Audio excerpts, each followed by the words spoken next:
آیات محکمات، اس میں کچھ آیتیں محکم ہیں، محکم کہتے ہیں مضبوط، یہاں مضبوط سے مراد ہے جس کے معنی بالکل واضح ہیں، ان میں کوئی دو رائے نہیں ہو سکتی.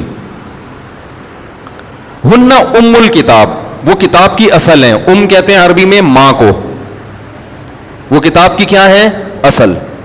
وَأُخَرُ مُتَشَابِهَاتٌ، کچھ آیتیں ایسی ہیں جو متشابہ ہیں، یعنی اس میں انسان پر اشتباہ پیدا ہوتا ہے کہ اس کا مطلب کیا ہے. فَأَمَّا الَّذِينَ آمَنُوا فَأَمَّا الَّذِينَ فِي قُلُوبِهِمْ زَيْغٌ، فرمایا جن کے دلوں میں ٹیڑھا پن ہے، کجی ہے، سوچ ہی ٹیڑھی ہے، ہر وقت نیگیٹو سوچتے ہیں، علماء کی چیزوں سے جو ہے نا وہ کیڑے نکال کے ہر شخصیت کو بدنام کرنا، ہر ایک کی بات کا غلط مطلب لینا. تو جو تھنکنگ ہی جن کی نیگیٹو ہے تو وہ قرآن سے بھی نیگیٹیوٹی کو پھیلاتے ہیں. اس سے آپ اندازہ لگاؤ کہ اتنی مثبت کتاب، اس کو بھی غلط مقصد میں استعمال کیا جا سکتا ہے. سمجھ رہے ہیں؟ تو اس سے صاف پتہ چلتا ہے کہ آپ جس سے علم حاصل کر رہے ہو نا، اس بندے کا صحیح ہونا پہلے ضروری ہے کہ وہ مثبت سوچ رکھنے والا ہے یا منفی. لیبل سب اتفاق کا ہی لگائیں گے، مثبت کا ہی لگائیں گے، پازیٹیوٹی کا ہی لگائیں گے کہ ہم پازیٹیوٹی کو فروغ دے رہے ہیں، لیکن عمل کے نتیجہ کیا نکل رہا ہے؟ تو قرآن سے بھی غلط چیزیں غلط رخ پہ آپ لوگوں کو لے جا سکتے ہیں. تو اللہ فرماتے ہیں وہ قرآن کی غلطی نہیں ہے، وہ آپ کی سوچ کی غلطی ہے. تو اللہ فرماتے ہیں کہ فَأَمَّا الَّذِينَ فِي قُلُوبِهِمْ زَيْغٌ، کہ جن کے دلوں میں ٹیڑھا پن ہے، بندہ ہی ٹھیک نہیں ہے. فَيَتَّبِعُونَ مَا تَشَابَهَ مِنْهُ، وہ ان آیتوں کے پیچھے پڑتے ہیں جو متشابہ ہیں، جن کا مفہوم واضح نہیں ہے. جو ام الکتاب ہے نا، جو اصل ہے، اصل کا مطلب یہ کہ متشابہ کو اس اصل پہ رکھا جائے گا، اس کی تشریح اس اصل کے مطابق کی جائے گی. دیکھیں ہر آدمی بعض دفعہ ایسا کلام کرتا ہے جس کا غلط مطلب نکالا جا سکتا ہے، تو ہم اس آدمی کی سیرت پیش کرتے ہیں، بھائی دیکھو یہ ہمیشہ یہ کہتا رہا ہے، تو اس بات کا مطلب وہ لیا جائے گا جو یہ ہمیشہ کہتا رہا ہے. سمجھ رہے ہیں؟ اب اس بات کو پکڑ کے نہ بیٹھو، بلکہ اس کے جیسے جنید جمشید کا حشر کیا تھا نا لوگوں نے، بھئی ایک آدمی نے داڑھی رکھ لی سنت کے مطابق، نبی کے عشق میں رکھی نا، اللہ کی راہ میں نکل گیا، گانے بجانے چھوڑ دیے، اب اس سے ایک لفظ ایسا نکلا جس میں گستاخی کا پہلو نکل رہا ہے. تو جو پازیٹیو تھنکنگ رکھیں گے بولیں گے بھائی یہ گستاخ ہوتا تو یہ اتنی قربانیاں کیوں دیتا. تو ہم اس کی بات کا ایسا مفہوم بیان کریں گے کہ جس میں گستاخی کا پہلو نہ نکل رہا ہو. جو پازیٹیو سوچ والے ہوں گے وہ یہ بات کریں گے، جو نیگیٹو والے ہوں گے وہ یہ نہیں دیکھیں گے کہ یار ایک آدمی نے قربانی، تو کہیں گے گستاخ گستاخ گستاخ، ٹھیک، فتوے لگاؤ اس کے اوپر.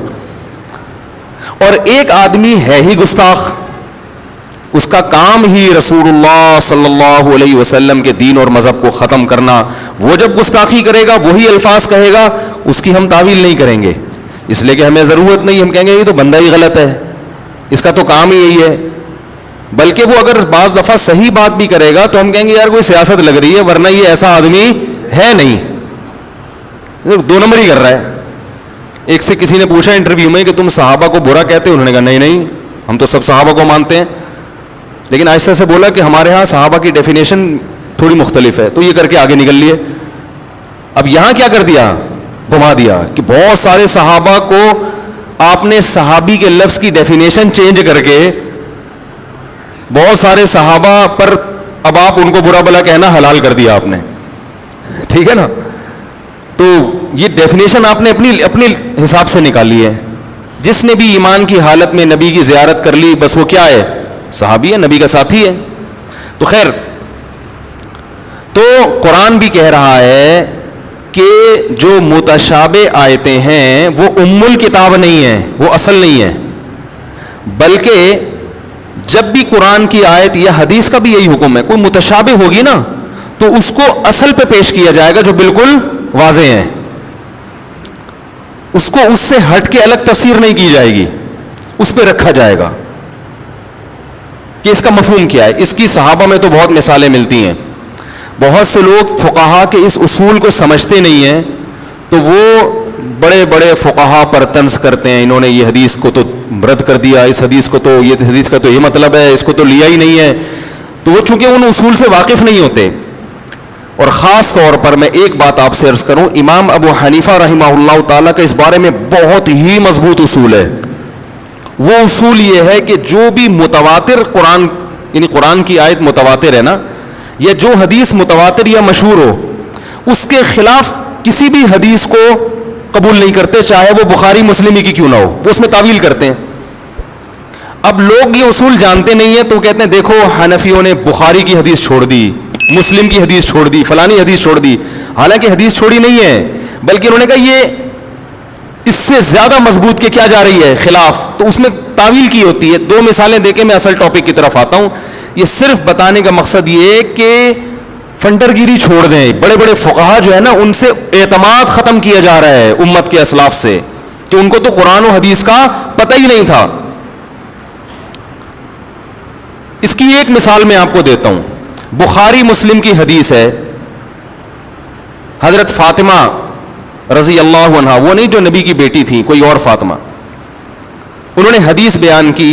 حضرت عمر کا دور تھا کہ رسول اللہ صلی اللہ علیہ وسلم نے 3 طلاقوں والی عورت کے لیے حکم دیا ہے کہ اسے نہ تو نان نفقہ ملے گا اور نہ رہائش ملے گی. 3 طلاقیں ہو گئی تو بس عدت کے دوران نہ تو شوہر کے ذمے نان نفقہ ہے اور نہ وہ شوہر کے گھر میں عدت گزارے گی. بخاری مسلم کی حدیث ہے، یہ بالکل متفق علیہ صحیح حدیث ہے. بیان کرنے والی صحابیاں ہیں. لیکن امام ابو حنیفہ رحمہ اللہ کا مذہب یہ ہے کہ جب ایک عورت کو 3 طلاق ہو گئی، نہ تو شوہر اسے گھر سے نکال سکتا ہے، اور جب تک اس کی عدت پوری نہیں ہو جاتی وہ شوہر کے گھر میں ہی رہے گی. حتیٰ کہ شوہر اگر خراب آدمی ہے، خطرہ ہے کہ یہ غلط نیت سے نہ دیکھے، تو شوہر کو حکم دیا جائے گا کہ آپ گھر چھوڑ کے چلے جائیں. عورت اسی گھر میں عدت گزارے گی جب تک عدت پوری نہیں ہو جاتی. اب کوئی بھی اٹھ کے آپ کو بدگمان کر سکتا ہے فقہا سے، یار بخاری کی حدیث ہے، حدیث کا ریفرنس، حدیث کا حوالہ، حدیث نمبر. لوگ ان چیزوں سے متاثر ہوتے ہیں، پھر کلپ بازیاں چلتی ہیں، وہ اس کے خلاف، وہ اس کے خلاف. تو ایک علم کو جب تک پراپر طریقے سے نہ پڑھا جائے، انسان کو اس میں بات کرنے کی اجازت نہیں ہے. حضرت عمر رضی اللہ تعالیٰ عنہ خلیفہ راشد تھے. انہوں نے قانون بنایا تھا کہ جو طلاق یافتہ عورت چاہے 3 طلاقیں کیوں نہیں ہیں، شوہر کے گھر میں عدت گزارے گی، نان نفقہ بھی ملے گا. یہ حدیث حضرت عمر کے سامنے پیش کی کسی نے. حضرت عمر نے ارشاد فرمایا، لا ندعو کتاب اللہ و سنت نبینا بقول امرات لا ندری احفظت ام نسیت. ہم اللہ کی کتاب اور نبی کی سنت کو ایک عورت کے کہنے پہ نہیں چھوڑ سکتے. کیا مطلب؟ اس سے جو مضبوط دلیل ہے نا وہ کتاب اللہ ہے، اور جو تواتر سے نبی کی سنت ہم تک پہنچی ہے. حالانکہ وہ حضرت عمر تک پہنچی ہوگی کوئی، یعنی جو معمول رہا ہے نبی کے دور میں، وہ تو ہر دفعہ یہی معمول رہا ہے کہ طلاق یافتہ عورت شوہر کے گھر میں عدت گزارتی ہے اور عدت کے دوران نان نفقہ اس کو ملتا ہے. تو اب ایک عورت ایک حدیث بیان کر رہی ہے، ہمیں نہیں پتہ یہ بھول گئی ہے یا اس نے الفاظ کو یاد بھی رکھا ہے. حضرت عمر نے نہیں قول مانا. اور وہ کتاب اللہ کیا ہے کہ کتاب اللہ میں، قرآن مجید میں اللہ کا حکم ہے، لا تخرجوہن من بیوتہن ولا یخرجن. طلاق یافتہ عورت کو اس کے گھر سے مت نکالو اور نہ وہ خود نکلے، الا ان یاتین بفاحشۃ مبینہ، جب تک کہ کھلی بے حیائی کا ارتکاب نہ کریں. وہ اس وقت تک شوہر کو اجازت نہیں ہے کہ طلاق دے کے عورت کو گھر سے نکالے. تو یہ قرآن کا حکم میں، اگرچہ اس میں 3 طلاقوں کا لفظ نہیں ہے، لیکن یہ تو علل اطلاق، ہر قسم کی طلاق یافتہ کے بارے میں. اس میں تو اللہ نے کوئی فرق نہیں کیا کہ 1 طلاق ہو، 2 طلاق ہو یا 3 طلاق، کوئی فرق نہیں کیا اللہ تعالیٰ نے. تو اس لیے ہم ایک عورت کے کہنے پر، حالانکہ صحابیاں ہیں، تو اب یہاں کوئی حضرت عمر پہ الزام لگائے کہ حدیث کے منکر ہیں، تو وہ فتنہ پرست ہوگا کہ نہیں ہوگا؟ بھائی یہی کہا جائے گا کہ عمر سے زیادہ حدیث کو کون فالو کرنے والا ہے. بھائی وہ حدیث کو اس سے زیادہ قوی حدیث کی بیس پر یا اس سے زیادہ قوی دلیل کی بیس پہ چھوڑے، اور وہ قوی دلیل کیا ہے؟ قرآن مجید کی آیت. امت میں امی عائشہ رضی اللہ تعالی عنہ بہت بڑی فقیہہ ہیں، ان کے سامنے جب یہ حدیث آئی انہوں نے فرمایا لا خیر فی فاطمہ، فاطمہ کے لیے کوئی خیر نہیں ہے اس حدیث کو بیان کرنے میں، کیونکہ لوگ اس کا مطلب غلط سمجھ رہے ہیں. آپ اس بیس پہ حضرت عائشہ کے خلاف کلپ بنا سکتے ہیں کہ یار نبی کی حدیث بیان کرنے سے لوگوں کو روک رہی ہیں. وہ لوگوں کو اس سے نہیں روک رہی حدیث میں، وہ کہہ رہے ہیں بھائی اس حدیث کا مفہوم وہ نہیں ہوگا جو یہ سمجھی ہیں، ان سے الفاظ کے نقل کرنے میں اس سے کوئی ہوگی یا کچھ بھی ہے. تو علماء نے اس حدیث کے دو مطلب بیان کیے ہیں کہ اصل میں یہ ہوا کہ حضرت قرآن نے کہا ہے نا کہ عورت فاحشہ مبینہ کا ارتکاب کرے، اور فاحشہ مبینہ میں بعض دفعہ زنا بھی داخل ہوتا ہے، بعض دفعہ بد اخلاقی، کہ مرد عورت کی بد اخلاقی سے اتنا تنگ آ چکا ہوتا ہے، اتنی چرب زبان ہوتی ہے وہ، کہ اس بد اخلاقی کے ان میں خطرہ یہ ہوتا ہے کہ یہ عدت میرے گھر میں بھی آرام سے اس دوران بہت کچھ کر جائے گی ہے، ٹھیک ہے نا، اس کی زبان سے بہت تکلیف ہو. تو بعض علماء نے کہا کہ حضرت جو فاطمہ جو نبی کی بیٹی نہیں دوسری فاطمہ، میں اس لیے کہہ رہا ہوں کہ ایک صاحب نے ایک بزرگ کے خلاف کلپ یعنی وہ نیٹ پر پروپیگنڈا کیا کہ انہوں نے حضرت فاطمہ کو چرب زبان کہا ہے. میں نے جب وہ سرچ کیا تو وہ ایک بزرگ انڈیا میں گزرے ہیں ان عالم نے لکھا کہ فقہاء نے کہا کہ حضرت فاطمہ چرب زبان تھی، تو اس سے مراد کیا لیا؟ نبی صلی اللہ علیہ وسلم کی بیٹی، کیونکہ میں نے یہ مسئلہ پڑھا ہوا ہے کتابوں میں، تو میں نے کہا بھائی یہ وہ والی فاطمہ نہیں ہے. تو نیٹ پہ بہت گند ہو رہا ہے، علماء پہ کیچڑ اچھالے جا رہے ہیں. میں تو بار بار چیلنج کرتا ہوں میں تو بس سامنے بٹھاؤ، ٹھیک ہے نا، سامنے بیٹھ کے بات کریں گے تو دودھ کا دودھ. لوگ سامنے بیٹھنے کے لیے تیار ہی نہیں ہوتے، اور پھر وہ کرتے رہتے ہیں کہ دلائل میں آپ کے طاقت نہیں ہے، آپ کے دلائل ایسے ہی ہے، آپ مسلک پرست ہیں، تو پھینکتے رہو، پھر بیٹھ گئے کچھ کا کچھ بناتے رہو بیٹھ گئے. تو حضرت عائشہ رضی اللہ تعالیٰ عنہ نے فرمایا، یہ سب صحیح حدیث بخاری مسلم کی روایتیں جو میں آپ کے سامنے پیش کر رہا ہوں. حضرت فاطمہ نے فرمایا، حضرت عائشہ نے فرمایا فاطمہ کے لیے اس حدیث کو بیان کرنے میں خیر نہیں ہے. اب اگر ہم اس حدیث کے مختلف الفاظ لیتے ہیں تو بعض الفاظ میں ہمیں یہ ملتا ہے کہ آپ صلی اللہ علیہ وسلم نے حضرت فاطمہ سے فرمایا کہ اے فاطمہ تم اپنے شوہر کے گھر عدت نہیں گزارو. اچھا، بعض لوگوں نے یہ بھی کہا کہ ان کے جوان دیور تھے، ایک ہی گھر میں تھے، تو بے پردگی کا بہت خطرہ تھا، اس عذر سے نبی صلی اللہ علیہ وسلم نے حکم دیا کہ الگ. تو اس حدیث میں امام ابو حنیفہ یا ان کے فالوورز نے تعویل کیا کی ہے کہ بھئی یہ حدیث حضرت فاطمہ کی خصوصیت ہے، یہ قانون نہیں ہے. نبی نے حضرت فاطمہ کو فرمایا تھا کہ تمہارے لیے ہے، انہوں نے اس کو ایک قانون سمجھ کے قانون کے طور پر بیان کر دیا. اب اس حدیث میں ہمیں مختلف الفاظ ملتے ہیں. ایک بعض راوی یوں بیان کرتے ہیں کہ نبی نے حضرت فاطمہ سے فرمایا کہ تم اپنے شوہر کے گھر عدت بھی نہیں گزارو گی، نان نفقہ بھی نہیں ہے. اور بعض روایتوں میں آتا ہے، وہ بھی صحیح سند سے ہیں، کہ نبی نے 3 طلاقوں والی عورت کے لیے فرمایا کہ نہ اس کو نان نفقہ ملے گا نہ رہائش ملے گی. اب حدیث میں راوی بعض دفعہ الفاظ نبی کے ہوتے ہیں، مفہوم نبی کا ہوتا ہے، مگر راوی کے الفاظ اپنے ہوتے ہیں. یہ بہت ہوا ہے، بخاری مسلم کی حدیثوں میں بھی ہوا ہے. اس لیے کہ علم حدیث میں یہ بات پڑھائی جاتی ہے طلبہ کو کہ روایت بالمعنی یہ بھی شائع تھی اسلاف میں. بالمعنی کا مطلب ہوتا ہے رسول اللہ صلی اللہ علیہ وسلم نے جو الفاظ کہے تو راوی نے ان الفاظ کی رعایت نہیں کی بلکہ اپنے مفہوم میں ان الفاظ کو بیان کر دیا. تبھی ہمیں حدیثیں جو مختلف سند سے ملتی ہیں ایک ہی بات ہوتی ہے لیکن اس میں الفاظ میں تھوڑا فرق آتا ہے. وہ دونوں حدیثیں صحیح ہوتی ہیں. سمجھ میں آ رہی ہے بات؟ جبکہ قرآن کی ورڈنگ میں الفاظ بھی اللہ کے ہیں اور معنی تو ہے ہی، اس لیے وہ بہت مضبوط ہے، اس میں تو لفظ بھی دائیں بائیں نہیں ہوا.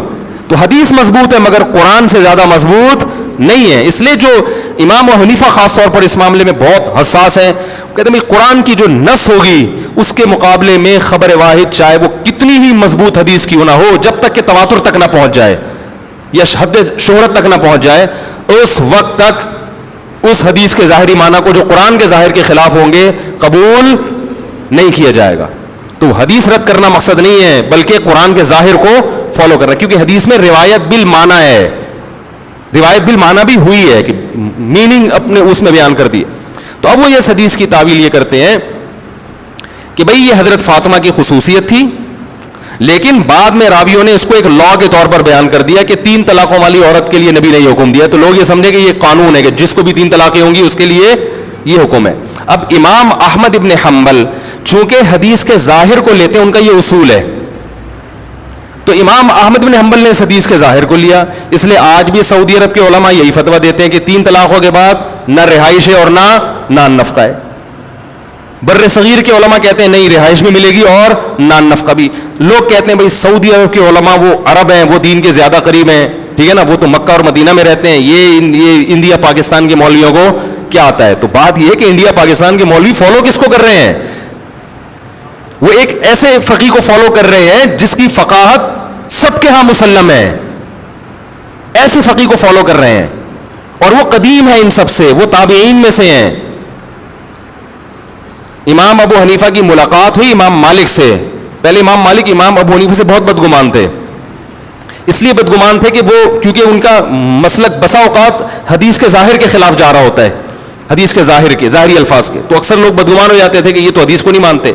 جب امام ابو حنیفہ کی امام مالک سے ملاقات ہوئی، امام مالک نے فرمایا اللہ نے اس شخص کو ایسی صلاحیت دی ہے کہ اگر یہ پتھر کے بارے میں ثابت کرنا چاہے نا کہ یہ سونا ہے تو یہ دلائل سے ثابت کر سکتا ہے، یہ ان کی یعنی اتنی ذہانت اللہ نے اس شخص کو دی ہے۔ تو اس پوری تقریر کا مقصد یہ ہے کہ آپ بدگمان نہ ہوں کلپ دیکھ دیکھ کے مختلف لوگوں کے، ہر ایک کی اپنی دلیل ہوتی ہے، ہر ایک کے اپنے اصول ہوتے ہیں۔ امام احمد بن حنبل اور امام شافعی کا مسلک یہ ہے کہ وہ حدیث کے ظاہر کو لیتے ہیں، تبھی ہمارے جو اہل حدیث حضرات ہیں ان کی زیادہ تر چیزیں شافعیوں سے اور حنبلیوں سے میچ کرتی ہیں، سمجھ رہے ہیں نا، عرب علماء سے زیادہ بہت سی چیزوں میں، یہ ظاہری چیزوں میں ان کے قریب ہوتے ہیں، تو اس سے لوگ ٹھیک ہے وہ بھی ٹھیک مذہب ہے، ہم اس کے بھی مخالف نہیں ہیں، بعض لوگوں کا یہ اصول ہے بھائی حدیث کے ظاہر کو لے لو، لیکن بہت سے فقہا کا اس کے اپوزٹ ہے، وہ کہتے ہیں نا نا نا، سب سے پہلے کیا ہے؟ کتاب اللہ ہے۔ اب جیسے ایک اور اس پہ میں آپ کو وہ ایک دلیل ایک پیش کرتا ہوں، جمہور فقہا کا مسلک یہ ہے کہ جو مرد یا عورت زنا کر لے تو اسے 100 کوڑے بھی لگائے جائیں گے اور جلا وطن بھی کیا جائے گا، اور اس بارے میں صحیح حدیث ہے البکر بالبکری جلد 100 وتغریب عام، آپ صلی اللہ علیہ وسلم نے فرمایا جب کماری لڑکی سے زنا کرے گا تو 100 کوڑے لگیں گے اور ملک بدر کیا جائے گا اس کو، بالکل متفق علیہ صحیح حدیث ہے۔ اس حدیث کی بیس پر امام شافعی اور امام احمد بن حنبل اس کے قائل ہوئے، امام مالک کا اس وقت مجھے ذہن میں نہیں ہے، اس کے قائل ہیں کہ زانی کو 100 کوڑے بھی لگائے جائیں گے اور 1 سال کے لیے ملک سے باہر بھی، جلا وطن۔ امام ابو حنیفہ کا قول یہ ہے، تمام فقہاء حنفیہ اسی قول کے قائل ہے کہ صرف 100 کوڑے لگائے جائیں گے۔ اب کوئی یوٹیوب پہ کلپ بنا کے ڈال سکتا ہے بخاری کی متفق علیہ صحیح حدیث اور حنفیوں کا مذہب اس کے خلاف، دیکھو حدیث کو نہیں مانتے، یہ تو بخاری کا نام لیتے ہیں، مانتے نہیں ہیں، امام بخاری کی قبر پہ جا کے دعائیں مغفرت ہو رہی ہے، ویسے بخاری کو مانتے نہیں ہیں۔ بھائی بخاری کو امام بخاری بر صغیر میں پھیلانے والے ہمارے اکابر ہیں، بزرگان دین ہیں، ٹھیک ہے نا، ان کی محنتوں سے بخاری بر صغیر میں پھیلی ہے۔ تو یہاں بھی مسئلہ یہ ہے کہ قرآن مجید میں سورہ نور میں اللہ نے حکم دیا الزانیۃ والزانی، اب دیکھو میں آیت نمبر نہیں پیش کر رہا، لوگ کہتے ہیں آیت نمبر نہیں، میں پوری آیت پڑھ کے سنا رہا ہوں بھائی، الزانیۃ والزانی فاجلدوا کل واحد منہما 100 جلدہ، زنا کرنے والا مرد اور عورت دونوں کو 100 کوڑے لگاؤ۔ ہم یہ کہتے ہیں اللہ نے جو زانی کی سزا بیان کی ہے وہ کتنی ہے؟ 100 کوڑے، تو جتنی اللہ نے بیان کر دی اس میں اضافہ نہیں ہو سکتا، لہذا حدیث کو ترک نہیں کی، حدیث میں تعویل کی ہے کہ حدیث میں جو 100 کوڑے ہے وہ تو وہی ہے جو قرآن کا حکم، جو 1 سال کی جلا وطنی وہ سیاستاً ہے کہ ہوتا یہ ہے کہ ان دونوں میں عشق معاشقہ ہو گیا تو ان کو 1 سال کے لیے الگ کر دیا جائے، یا جلا وطن کرنے سے فائدہ یہ ہوگا کہ جس علاقے میں انسان گناہ سیکھتا ہے بسا اوقات اس علاقے میں توبہ نہیں کرتا، یہ دوبارہ کرے گا یہ کام، تو اگر حاکم وقت سمجھتا ہے کہ اس کو اس علاقے سے جلا وطن کیا جانا بہتر ہے تو یقیناً کرے، اسی حدیث پر عمل کرے، لیکن اگر وہ یہ سمجھتا ہے کہ ان کو جلا وطن کرنے سے فائدے کے بجائے نقصان ہوگا تو پھر وہ جلا وطن نہیں کرے گا، پھر اس میں حدیث کی مخالفت نہیں ہے، اس لیے نہیں ہے کہ حدیث اس کو شامل ہی نہیں ہے، حدیث صرف ان لوگوں کو شامل ہے جن کو جلا وطن کرنے میں فائدہ ہو رہا ہو، تو یہ حدیث کی مخالفت نہیں ہو رہی ہے، اور وہ یہ بیان کرتے ہیں بسا اوقات جب کسی کو جلا وطن کر دیا جائے خاص طور پہ عورت کو تو اس کے پاس کمانے کا کوئی ذریعہ نہیں رہتا، وہ پھر زنا ہی کو پیشہ بنائے گی، اس میں تو بالکل مصلحت کے خلاف ہے کہ اس کو آپ جلا وطن کر دیں۔ اب اسی بیس پر حنفیہ کو اہل رائے بھی کہا گیا کہ یہ رائے کو دخل، بھائی یہ رائے قرآن و حدیث کو سمجھنے میں ہے، قرآن حدیث کی مخالفت میں نہیں ہے. کہتے ہیں ان کو تو اہل رائے کہتے ہیں، اہل رائے کہتے ہیں. تو اہل رائے کا مطلب سینس استعمال کرتے ہیں قرآن و حدیث کو سمجھنے میں. میں سمجھا پا رہا ہوں اپنی بات؟ تو اتنا، ایک مثال دے کر پھر بس آگے چلتا ہوں. اتنا قرآن کے الفاظ کی رعایت کی ہے. یہاں ایک کوئی اشکال یہ کر سکتا ہے کہ حدیث قرآن ہی کی تو تشریح ہے، تو یہاں جب حدیث کو نہیں لیا تو اس کا مطلب قرآن کو بھی نہیں لیا. بھائی تشریح ہے جب قرآن کی آیت میں ابہام ہو، اجمال ہو. جہاں قرآن کی آیت میں اجمال ہے نا، یہ ابہام ہے، سمجھ میں نہیں آ رہا، وہاں حدیث کو لیا ہے. اور وہاں پھر امام حنیفہ نے ضعیف حدیث کو بھی لیا ہے. بات آ رہی ہے سمجھ میں؟ پھر یہ بھی نہیں دیکھا کہ صحیح حدیث ہو، کہا کہ نہیں مل رہی تو ضعیف کو لے لو. اپنی رائے سے کہ بہتر ہے کس کو لے لو. جیسے قرآن میں آتا ہے وَامْسَحُوا بِرُؤُوسِكُمْ، تم اپنے سر کا مسح، سر کے ساتھ مسح کرو، سر کے ساتھ. تو ساتھ کا لفظ بتا رہے کہ پورے سر کا مسح کرنا واجب نہیں ہے، کچھ حصہ ہے. اب کچھ حصہ کیا ہے اس کو قرآن ڈیفائن نہیں کر رہا. اب بھائی کتنی مقدار، جب تک پورے سر کا تو ثابت ہو رہا ہے کہ نہیں ہے، اب کتنی مقدار ہے اس کے بارے میں کوئی نہ حدیث ملتی ہے نہ قرآن کی آیت ملتی ہے، تو کچھ بھی نہیں مل رہا. اب اپنی رائے سے کہتے ہیں کہ 1/3 2/3. اپنی رائے اس وقت استعمال کی جائے گی جب قرآن و حدیث میں دور دور تک کوئی اشارہ بھی نہ مل رہا ہو. تو امام صاحب کہتے ہیں اشارہ مل رہا ہے. وہ اشارہ کیا ہے؟ حدیث میں آتا ہے کہ مغیرہ ابن شعبہ رضی اللہ تعالیٰ عنہ فرماتے ہیں ان النبی صلی اللہ علیہ وسلم اتى سباطة قوم فبال وتوضأ ومسح على ناصيته. آپ صلی اللہ علیہ وسلم ایک جگہ تشریف لے گئے، وہاں آپ نے پیشاب فرمایا اور وضو کیا اور اپنی پیشانی پر مسح کیا. آپ نے کس پر مسح کیا؟ پیشانی پر. اب اس حدیث کی بیس پر امام احمد بن حنبل کہتے ہیں پگڑی اگر پیشانی پر ہو نا، وہ پگڑی بھی تھی تو یہ بھی مسح کافی ہے. اور بعض فقہاء اس کے قائل ہیں، یعنی حدیث کے ظاہر کو لیا. امام صاحب کہتے ہیں قرآن کیا کہہ رہا ہے؟ سر کا مسح ہوگا، پیشانی نہیں.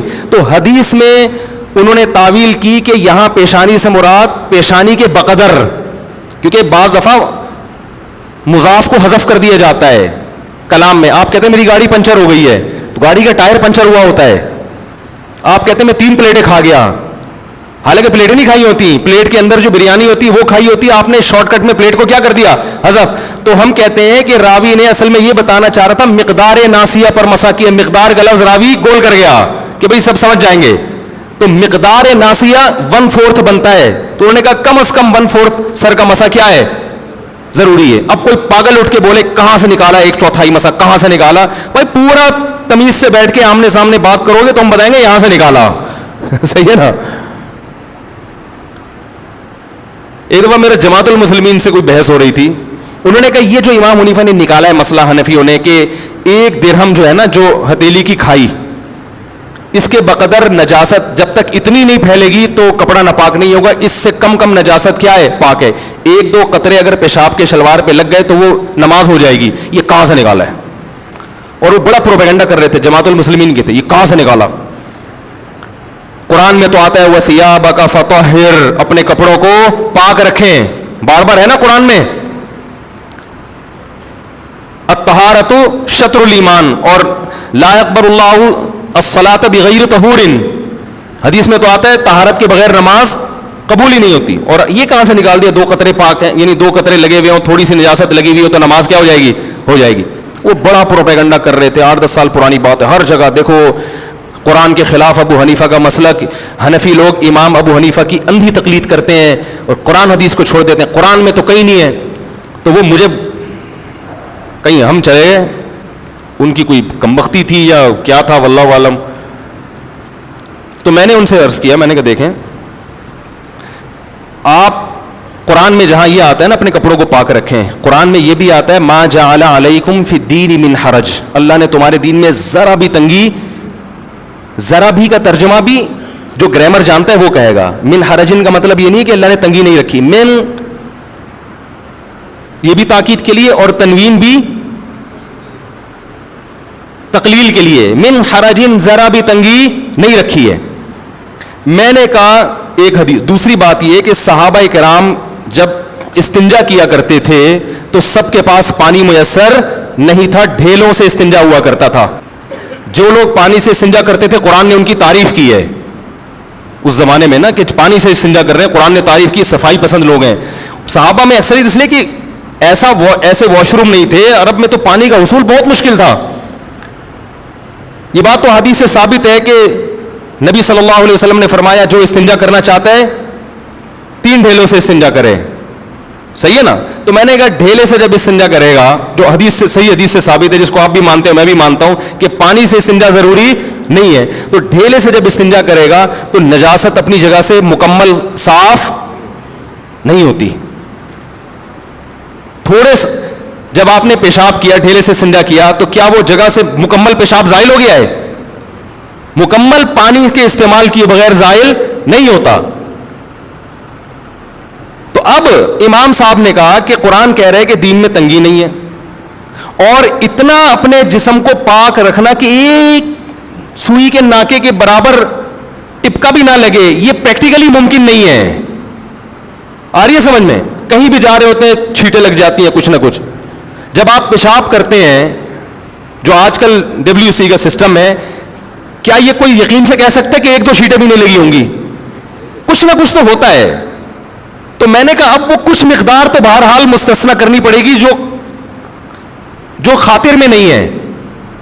تو اب وہ مقدار میں نے کہا اپنے قیاس سے کرتے, ادھر ادھر سے ایویں ہی کر لیتے, تو وہ پھر اعتراض کا حق تھا. میں نے کہا, انہوں نے کہا کہ بھائی جب انسان قضائے حاجت کرتا ہے تو اتنی فقہا کا اس پر اجماع ہے پوری امت کا کہ اگر جو جگہ جہاں سے قضائے حاجت کی اس نے اس سے زیادہ اگر نجاست پھیل جائے نا اس جگہ سے ہٹ کے, تو پانی سے دھونا واجب ہے, اس سے کم میں واجب نہیں ہے. تو انہوں نے اندازہ لگایا اچھا اتنا حصہ قابل معافی ہے. اب وہ بجائے اس کے کہ اس گندی جگہ کا نام لے کے کتابوں میں لکھیں, تو نام مہذب استعمال کیا, بھائی درہم کے بقدر, یہ ہتھیلی کی گہرائی کے بقدر. اور اس کو آج ہم اپنی زبان میں کہتے ہیں 5 روپے کے سکے کے برابر جو ہے نجاست لگی ہو, تو وہ کیا ہے؟ اب کوئی 5 روپے کا سکہ تو بخاری میں کہیں نہیں ہے, تو یہ پاگل ہونے کی علامت ہے آپ کے. آپ مدرسے میں بیٹھ کے پراپر علم حاصل کرو تو آپ کو 5 کے سکے بھی نظر آئیں گے اور 10 کے نوٹ بھی نظر آئیں گے انشاءاللہ. سمجھے؟ تو انہوں نے یہاں سے نکالا ہے کہ شریعت نے صرف ڈھیلے سے استنجا کافی سمجھا, حالانکہ وہ جگہ پاک نہیں ہوتی. پتہ چلا اتنی نجاست شریعت میں قابل معافی ہے. تو اس کی تعبیر مہذب انداز سے کہ بھئی ہتھیلی کی گہرائی کے بقدر, یا یہ کہ درہم اتنا سا سکہ ہوا کرتا تھا اس کے بقدر. تو میں نے کہا آپ بتا دو, اگر یہ دلیل غلط ہے تو پھر آپ بتا دو کتنی نجاست, تھوڑی نجاست معاف ہے, یہ تو پوری امت کا اجماع ہے. اور یہ تو آپ بھی جب تنہائی میں بیٹھ کے غور کرو گے نا, آپ بولو گے بھائی ایسا نہیں ہو سکتا کہ ایک چھینٹا بھی نہ پڑے, ٹھیک ہے نا؟ آپ بھی کہو گے یار یہ تو نہیں ہو سکتا, ناممکن ہے. تو آپ بھی کچھ نہ کچھ مقدار کو معاف کراؤ گے. میں نے کہا ہم فتویٰ اس کے خلاف دے دیتے ہیں کہ بھئی 1 درہم والی جو انہوں نے مثال دی ہے کہ 1 درہم نجاست لگ جائے تو وہ غلط ہے. تو آپ جو پھر وہ مقدار بتاؤ گے قرآن و حدیث کی روشنی میں, ہم اس پہ فتویٰ دے دیں گے انشاءاللہ. نہ آپ بتاتے ہو نہ ابو حنیفہ کے بتائے بھی کو صحیح قرار دیتے ہو. اس کا مطلب ہے کہ آپ صرف انگلی توڑنے کے لیے پیدا ہوئے ہو, صحیح ہے نا؟ امت کے دلوں میں شکوک و شبہات, وسوسے, فرقواریت, امت کو لڑوانا, اس کے علاوہ آپ کا دنیا میں کوئی کام نہیں ہے. تو ایسے درجنوں مثالیں ہیں, درجنوں, یہ تو میں نے چند دی ہیں. تو اس لیے اس پروپیگنڈے سے متاثر ہونے کی چندہ ضرورت نہیں ہے. سمجھ رہے ہو؟ ہر فقی کا اپنا اصول ہے. سب سے پہلے قرآن کو, پھر ایک اور مثال دے کے بس آگے چلتا ہوں, جو میں اصل میں یہ تو کہیں اور سے مثال آ گئی. جب کوئی شخص چوری کرتا ہے اور چوری کرنے کے بعد جو چیز اس نے چوری کی ہے وہ ہلاک کر دی, کھا گیا یا ختم کر دی, اگر موجود ہے تو پھر تو واپس کرنی پڑے گی. لیکن اگر وہ ہلاک کر دی, اس نے چوری کر کے ختم ہو گئی, وہ آپ نے چور کے خلاف کیس کیا عدالت میں کہ اس نے چوری کی, عدالت نے فیصلہ کیا اس کا ہاتھ کاٹا جائے. عدالت یہ بھی فیصلہ کرے گی بھائی مالک کی چیز بھی واپس کرو, وہ کہے گا وہ تو اب میرے پاس ہے نہیں, اور دلائل سے ثابت کر دے نہیں ہے, تو اس پر اس کا ضمان نہیں ہے, اس پر ضمان نہیں ہے, بس ہاتھ کٹے گا, بس وہ چیز گئی, بس ہاتھ کٹے گا کافی ہے. اگر رکھی ہوئی چیز ہے تو واپس لا کے دو, نہیں ہے کھا گیا, جیسے کھانا تھا تربوز پہ تو ہاتھ نہیں کٹتا, ٹھیک ہے نا؟ کوئی جو ہے کوئی ایسی قیمتی چیز چوری کر لی, ہاتھ کٹ گیا, تو اب وہ چیز واپس نہیں کرے گا. وجہ اس کی قرآن کے ظاہر کو لیا ہے. قرآن کہہ رہا ہے والسارق والسارقۃ فاقطعوا ایدیہما, چوری کرنے والا مرد ہو یا عورت ان دونوں کے ہاتھ کاٹ ڈالو, جزاء بما کسبا, جو کچھ انہوں نے کیا اس کی جزا ہے یہ. تو پتہ چلا جو کچھ انہوں نے کیا اس کی پوری جزا یہ ہے, اس کے علاوہ بولو بھائی بس یہی ہے. وہ کہہ رہے اس میں ہم اضافہ نہیں کر سکتے. اور بہت سارے ہیں, ہم کہتے ہیں وضو میں 4 فرض ہیں. اچھا یہ بھی ذہن میں رکھیں, بعض دفعہ یہ ہوتا ہے کہ دو حدیثیں دونوں صحیح ہوتی ہیں, دونوں بالکل صحیح ہیں, لیکن ایک قرآن کے قریب ہوتی ہے تو اس کو لے لیا جاتا ہے, اور جو قرآن کے ظاہر کے قریب نہیں ہے اس کو ترک کر دیا جاتا ہے. تو جس کو ترک کیا جا رہا ہے اس پہ الزام لگائے جاتے ہیں یہ بخاری کی حدیث سے اس کو ترک کر لیا, ترمذی والی لی. بھائی ترمذی والی ٹھیک ہے بخاری میں نہیں ہے لیکن وہ قرآن کے زیادہ قریب ہے. تو اس کی بہت مثالیں ہیں, پھر وہ ہمارا ٹاپک رہ جائے گا, میں جلدی سے اس ٹاپک کی طرف آتا ہوں. تو میں یہ کیا عرض کر رہا تھا بھائی, متشابہات جو ہے متشابہات اس کی اللہ نے کیا فرمایا کہ جن کے دلوں میں ٹیڑھا پن ہے وہ متشابہات کے پیچھے پڑتے ہیں. تو یہ ٹیڑھا پن جو ہے نا صرف یہ بہت لوگوں میں آج بھی ہے. جیسے اس دور میں قرآن سے ایسی آیتیں نکالتے ہیں جس کا مفہوم واضح نہیں ہے, تو حضرت قرآن نے کہا جن کا واضح نہیں ہے ان کو ان پہ پیش کرو جن کا واضح ہے.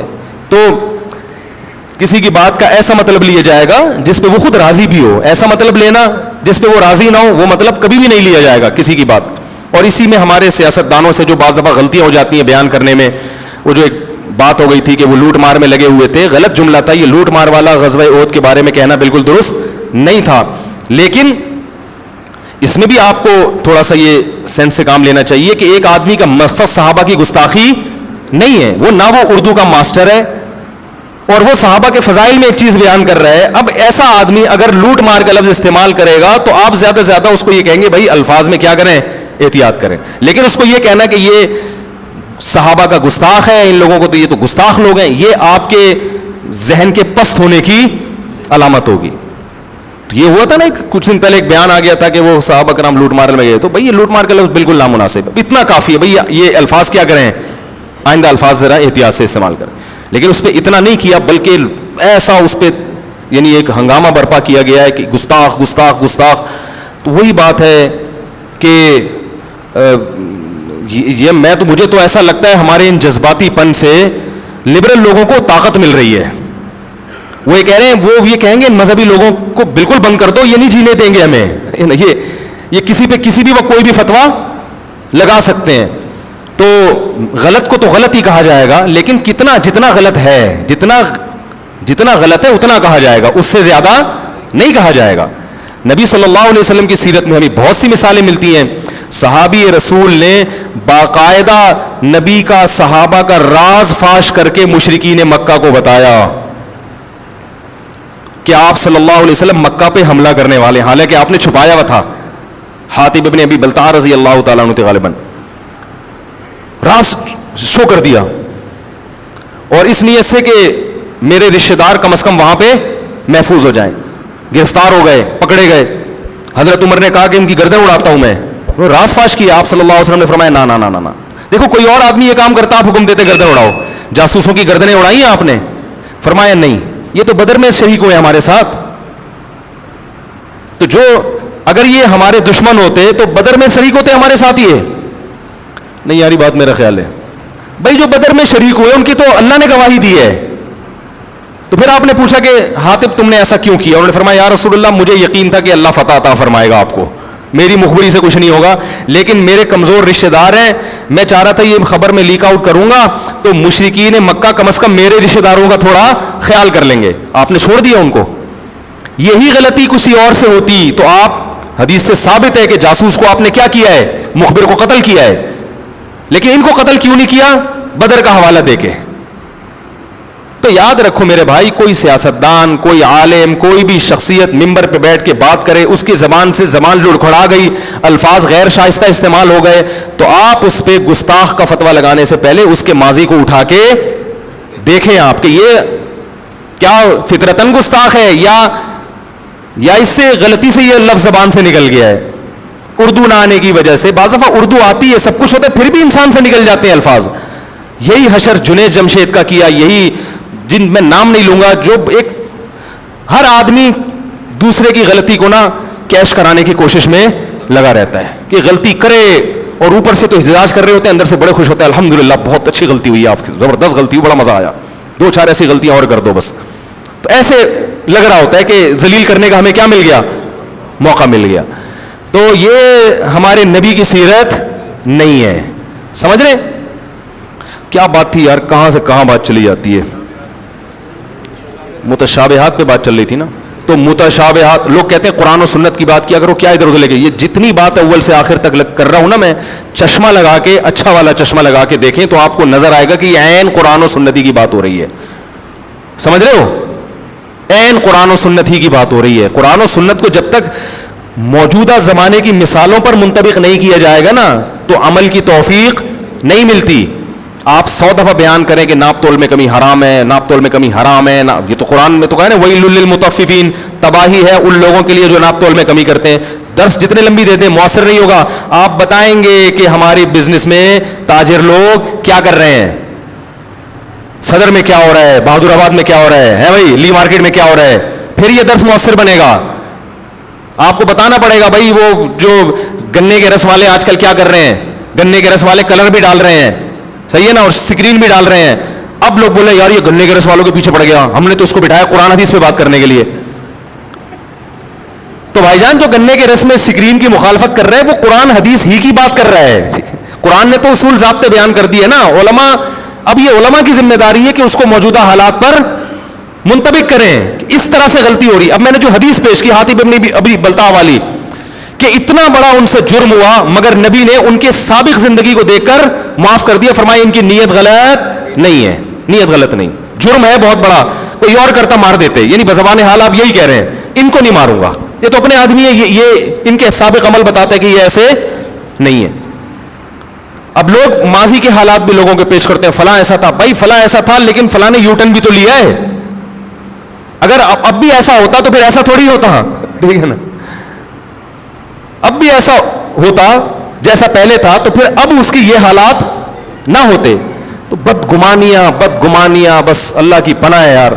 تو اللہ نے کیا فرمایا, جو ٹیڑے پن والے لوگ ہیں وہ قرآن میں متشابہ کے پیچھے لگے رہتے ہیں, ابتغاء الفتنہ, فتنے کو تلاش کرنے کے لیے, وابتغاء تاویلی, اور اس کی تعویل تلاش کرنے کے لیے, وما یعلم تاویلہ الا اللہ, حالانکہ اس کے حقیقی معنی صرف اللہ جانتا ہے. تو اس کو چھوڑ دو تم. اور یہ آیت کا شان نزول بھی یہ ہے کہ رسول اللہ صلی اللہ علیہ وسلم کے پاس عیسائیوں کا ایک وفد آیا. انہوں نے کہا کہ نبی صلی اللہ علیہ وسلم نے ان کو بتایا کہ عیسیٰ ابن مریم اللہ کے بیٹے نہیں ہیں. تو انہوں نے کہا قرآن تورات میں تو لکھا ہے اللہ کے بیٹے, تورات میں لکھا ہے اللہ کے بیٹے ہوں گے. تو ان کو بتایا گیا جو تفسیر کی کتابوں میں لکھا ہے کہ قرآن میں کچھ چیزیں متشابہ, اللہ کے کلام میں کچھ چیزیں متشابہات ہوتی ہیں, صحیح ہے نا. تو ان کو اصل ام الکتاب پہ پیش کیا جائے گا. تورات جگہ جگہ یہ کہہ رہی ہے کہ اللہ جیسا کوئی بھی نہیں ہے, نہ اس نے کسی کو جنا نہ وہ کسی سے جنا گیا. لیس کمثلہ شیء, جو قرآن کہہ رہا ہے عقائد میں تو تورات بھی یہی کہہ رہی تھی, اس جیسا کوئی بھی نہیں ہے. تو اب اگر اللہ نے بالفرض کسی کو بیٹا کہہ دیا تو یہ مجازن کہا ہے, حقیقتاً نہیں کہا. مجازن تو اپنے سے بڑے کو بھی بیٹا کہہ دیا جاتا ہے. آپ 20 سال کے 40 سال کے, آپ نے کہا بیٹا تو ذرا انسان کا بچہ بن کے چل. تو یہاں اس میں حقیقی بیٹے ہونے کا کوئی شائبہ موجود نہیں ہے. بالفرض اگر اللہ نے تورات میں کہیں عیسیٰ ابن مریم کو بیٹا کہا ہے تو صرف محبوب کے معنی میں کہ محبوب ہیں, اس کے علاوہ کوئی اور معنی اس کا نہیں ہے. کیونکہ تورات کے اس آیت یہ متشابہ ہے, اس کو آپ پیش کرو گے کس پر, محکم پر. محکم آیتیں تورات کی کہہ رہی ہیں کہ اللہ نہ کسی کو جنا نہ وہ کسی سے جنا گیا اور اس جیسا کوئی بھی نہیں ہے. تو تم ان کو چھوڑ کر اس آیت کے در پہ ہو گئے ہو. تو یہ فتنہ پرستی کی علامت ہے. بہت مشکل نہیں ہے سمجھانا, الحمدللہ بہت آسان ہے سمجھانا. ایک تو تقیہ کلام ایسا غلط قسم کا بن گیا ہے, بہت آسان ہے سمجھانا آپ لوگوں کو, الحمدللہ سب کی سمجھ میں آ گیا. لیکن ابھی جب یہ بیان جائے گا نا یوٹیوب پہ, پھر آپ دیکھو کیسی کیسی گالیاں ملتی ہیں. یہ والا نہیں, اس سے جو تھوڑا سا میں نے ابھی ٹچ مارا ہے نا پچھلے والے اس پہ بہت ٹینشن کھڑی ہو جاتی ہے. تو اللہ نے کیا کہا کہ متشابہ کو کس پہ پیش کرتے ہیں, محکم پہ. اب میں متشابہ کی قسمیں بتاؤں. قرآن میں جو متشابہات ہیں 2 قسم کے ہیں. ایک متشابہ المعنی کہ جس کا حقیقی معنی ہی معلوم نہیں ہے, جیسے الف لام میم نون کاف ہا یا عین صاد, ان کا حقیقی معنی ہی معلوم نہیں ہے کہ کیا. اس میں ہم کہتے ہیں اللہ اعلم بمرادی. ایک متشابہ وہ ہیں جن کے حقیقی معنی تو معلوم ہے مگر اس کی کیفیت ہمیں معلوم نہیں ہے. الرحمن علی العرش استوى, رحمان عرش پر مستوی ہو گیا. مستوی ہونا کہتے ہیں کہیں جگہ جا کے قرار حاصل کرنا, بیٹھ جانا. اللہ عرش پر بیٹھ گیا جا کے, ظاہری ترجمہ تو اس کا یہ ہوگا. تو ہم یہ نہیں کہہ سکتے اس کا لفظی ترجمہ ہمیں نہیں آتا، بھائی وہ تو آتا ہے. اب اس کی کیفیت کیا ہے؟ یہ متشابہات میں سے، کیونکہ اللہ کا بیٹھنا ہمارے بیٹھنے جیسا نہیں ہے، اللہ کا کسی جگہ قرار حاصل کرنا ہماری طرح نہیں ہے، تو جس کی طبیعت میں فتنہ ہوگا وہ ان آیتوں کو عوام میں بیان کرے گا اور اس پہ مناظرے کرے گا، اس پہ لڑے گا. اور جو قرآن کہہ رہا ہے والراسخون فی العلم، جو علم میں مضبوط لوگ ہیں، گہرے ہیں، وہ کیا کہتے ہیں؟ کل من عند ربنا، سب اللہ کی طرف سے ہے، ہم سب پر ایمان لائے. اے اللہ تو ہی جانتا ہے اس کی حقیقت کیا ہے، تو یعنی اس کی کیفیت کیا ہے. تو اس لیے اسی طرح حدیث میں، قرآن میں آتا ہے، حدیث میں بھی ایسی بہت ساری آیتیں آئی ہیں. حدیث میں آتا ہے رات کے آخری حصے میں اللہ آسمان دنیا پہ آ جاتے ہیں اور کہتے ہیں حل میں مستغفر اغفر لہ، کوئی ہے گناہوں سے معافی مانگنے والا، میں اس کے گناہوں کو معاف کروں. اب جو عقل مند ہے وہ کہتے ہیں بھائی اللہ آتا ہے جیسے آتا ہے، ہمیں کیا پتا. وہ اس موقع سے فائدہ اٹھاتا ہے، کہتا ہے اس کا جو روح ہے نا اس حدیث کی، وہ یہ کہ رات کے آخری حصے میں دعائیں زیادہ قبول ہوتی ہیں. وہ رات کے آخری حصے میں اٹھے گا، گڑ گڑائے گا، اللہ سے کاروبار مانگے گا، رزق مانگے گا. اور جو فتنہ پرست ہے وہ کہے گا اللہ جب یہاں آتا ہے رات کے آخری حصے میں، تو امریکہ میں تو دن ہو رہا ہوتا ہے، تو وہاں اللہ وہیں اوپر ہی ہوتا ہے، پاکستان میں نیچے آ جاتا ہے. یہ تو عجیب سی بات ہو گئی، تو ساری عقل نہیں آ رہی. پھر اسے کتابیں لکھے گا، اس کا یہ مطلب ہے، اس کا یہ مطلب ہے، اپنی بھی صلاحیتیں برباد کرے گا، قوم کی بھی مل جائے گا آپ کو یوٹیوب پہ، آپ دیکھو اس پہ مناظرے مل جائیں گے آپ کو. بھائی اللہ ہی جانے یار، ہمیں تو ہمیں اب اللہ ہماری طرح کا تھوڑی ہے کہ ہم اس کو کہیں یوں کر کے آ رہا ہے تو یوں کر کے آ رہا ہے. بھائی اللہ آتا ہے بس، جو ہمیں نہیں پتا کیسے آتا ہے بس. قرآن حدیث میں آتا ہے، قرآن میں تو اللہ کے ہاتھ کا بھی تذکرہ ہے کہ اللہ کا ہاتھ، اور حدیث میں آتا ہے کہ اللہ کے دونوں ہاتھ دانے ہیں. اب یہ اور عجیب، پہلے تو اللہ کے ہاتھ کا مطلب کہ بھائی اللہ تو ہاتھ پاؤں کا محتاج تھوڑی ہے، پھر دونوں دائیں کیسے؟ رائٹ اور لیفٹ جو ہے نا، یہ تو ایک دوسرے کی نسبت کہا جاتا ہے.